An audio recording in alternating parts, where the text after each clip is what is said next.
पश्चिम बंगाल में चुनाव खत्म हो चुके हैं, सत्ता बदल चुकी है, लेकिन अब सबसे बड़ा सवाल चुनाव नहीं बल्कि घोटाले हैं। क्योंकि बीजेपी की जीत के बाद अब टीएमसी के कई बड़े नेताओं की मुश्किलें बढ़ती हुई वो नजर आ रही है कि जितने घोटाले हुए हैं सबकी फाइलें खुलेंगी। जिन नेताओं पर सालों से भ्रष्टाचार, भर्ती घोटाले, चिटफंड स्कैम, जमीन कब्जाने और तस्करी जैसे आरोप लगते रहे, अब उन मामलों की फाइलें फिर खुल सकती हैं। और यही वजह है कि बंगाल की राजनीति में इस वक्त सबसे ज्यादा चर्चा कौन जीता से ज्यादा कौन फंसेगा की हो रही है। देखा जाए तो ममता बनर्जी खुद को हमेशा साफ छवि वाली नेता बताती रही है। उनके चुनावी हलफनामे में भी उनके खिलाफ कोई आपराधिक मामला दर्ज नहीं है, लेकिन उनकी पार्टी के कई बड़े चेहरे लंबे समय से जांच एजेंसियों के रडार पर हैं। और अब जब बंगाल में पहली बार बीजेपी सरकार बनने जा रही है तो माना जा रहा है कि इन मामलों में कार्रवाई और तेज हो सकती है। सबसे पहले बात करते हैं एसएससी यानी शिक्षक भर्ती घोटाले की। यही वो मामला था जिसने पूरे बंगाल को हिला दिया था। आरोप लगा कि हजारों अयोग्य लोगों को पैसे लेकर सरकारी नौकरी दे दी गई। इस मामले में सबसे बड़ा नाम सामने आया पूर्व मंत्री पार्थ चटर्जी का। ईडी की रेड में उनके करीबी अर्पिता मुखर्जी के फ्लैट से करोड़ों रुपए कैश और सोना बरामद हुआ था। तस्वीरें पूरे देश ने देखी, नोटों के पहाड़ जैसे ढेर लगे थे। दावा किया गया कि करीब 26,000 नियुक्तियों में गड़बड़ी हुई। पार्थ चटर्जी गिरफ्तार हुए, जेल गए, बाद में जमानत भी मिल गई।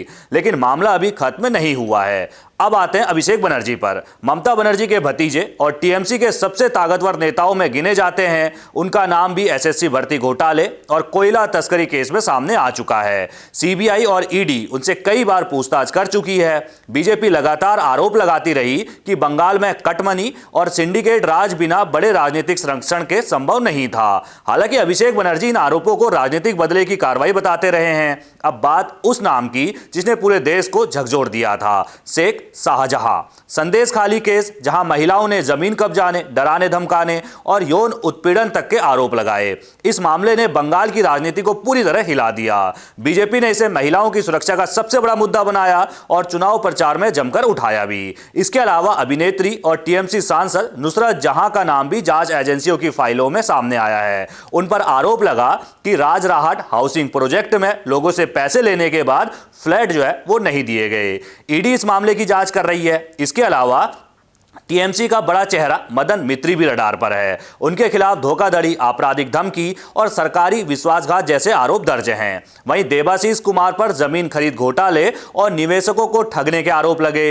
ईडी उनसे पूछताछ कर चुकी है। अब अगर बड़े घोटालों की बात करें तो बंगाल में पिछले कुछ सालों में एक के बाद एक कई बड़े स्कैम सामने आए। पहला शारदा और रोज वैली चिटफंड घोटाला, जिसमें लाखों गरीब निवेशकों के पैसे डूब गए। आरोप है कि करीब 20,000 करोड़ रुपए की धोखाधड़ी हुई। कई टीएमसी नेताओं के नाम इसमें जुड़े। फिर आया नारदा स्टिंग ऑपरेशन, जहां कैमरे पर कथित तौर पर नेताओं को पैसे लेते हुए दिखाया गया। इस वीडियो ने बंगाल की राजनीति में तूफान ला दिया था। हालांकि इस केस में शुभेंदु अधिकारी का नाम भी सामने आया, जो बाद में बीजेपी में शामिल हो जाते हैं और अब बीजेपी के मुख्यमंत्री बनने वाला चेहरा इन्हीं को माना जा रहा है। इस मामले में थोड़ा सा बीजेपी सरकार दूर रहने की कोशिश कर सकती है, क्योंकि शुभेंदु अधिकारी भी इसमें फंसे हुए हैं। इसके अलावा राशन घोटाला भी बंगाल में टीएमसी की सरकार में हुआ। गरीबों के लिए आने वाला अनाज खुले बाजार में बेचने का आरोप लगा।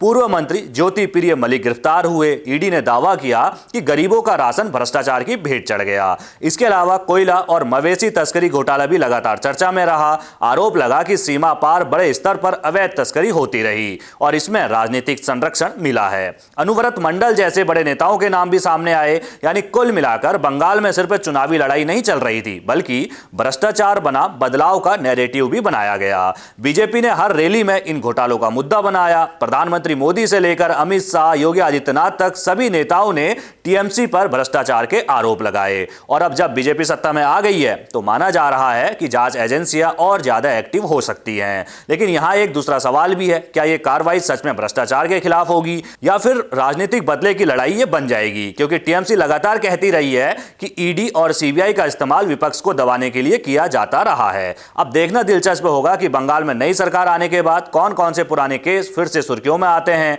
कौन नेता जांच एजेंसियों के निशाने पर आता है और क्या सच में बंगाल की राजनीति का सबसे बड़ा सफाई अभियान अब शुरू होने वाला है। तो आप बताइए, क्या बंगाल में भ्रष्टाचार के खिलाफ बड़ी कार्रवाई होनी चाहिए या फिर ये सिर्फ राजनीति है? कमेंट में अपनी राय जरूर रखिएगा, लेकिन मैं इतना जरूर कहूंगा कि भाई जिन्होंने भ्रष्टाचार किया है उन पर एक्शन जरूरी है। भले राजनीतिक बदले की भावना से ना हो, लेकिन जिन्होंने गरीबों को लूटा, आम जनता का पैसा लूटा है, उन पर एक्शन लेना चाहिए। बाकी आप किस तरह देखते हैं इस पूरी रिपोर्ट को, अपनी राय कमेंट में रखना बिल्कुल ना भूलिएगा। नमस्कार।